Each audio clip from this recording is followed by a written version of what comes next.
Heute geht es um einen Geist, der für ein unehrliches Leben büßen muss. Folgt mir, wenn ihr euch traut.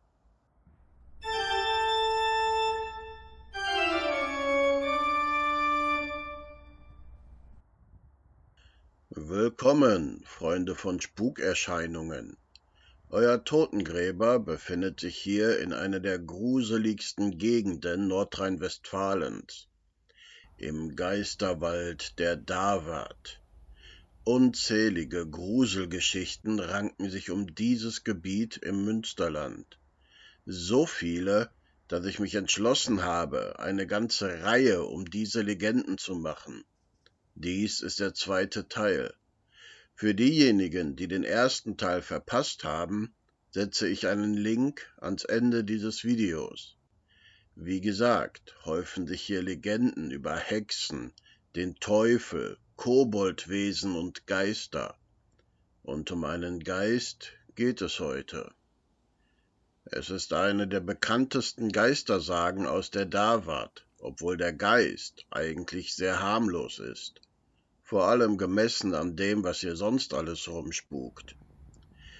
Es heißt, gelegentlich würde man auf einem Schlagbaum den Geist einer alten Frau sitzen sehen. Sie hätte eine Haspel in der Hand und würde vor sich hin klagen. Die Leute nennen sie die Spinnleonore. Sie soll der Geist einer betrügerischen Handwerkerin sein. Leonore war eine Spinnerin, also keine Bekloppte, sondern eine Frau, die für Geld, Wolle und Flachs mit einem Spinnrad zu Fäden gesponnen hat. Dabei soll sie ihre Kunden jedoch reichlich betrogen haben. Mal heißt es, sie hätte nicht alles Material verarbeitet, das sie bekam, und etwas davon für sich behalten. In anderen Geschichten heißt es, sie hätte aus Habgier auch an Sonntagen gearbeitet, was im kirchlich geprägten Mittelalter eine schwere Sünde war. Am häufigsten wird ihr nachgesagt, sie hätte mit einer manipulierten, zu kleinen Haspel gearbeitet und dadurch zu kurze Fäden produziert. Das muss ich bestimmt kurz erklären. Als Haspel bezeichnet man ein bewegliches Teil, auf dem man längliche Materialien aufwickelt. Heutzutage zum Beispiel eine Kabeltrommel oder ein Gartenschlauchwegelchen.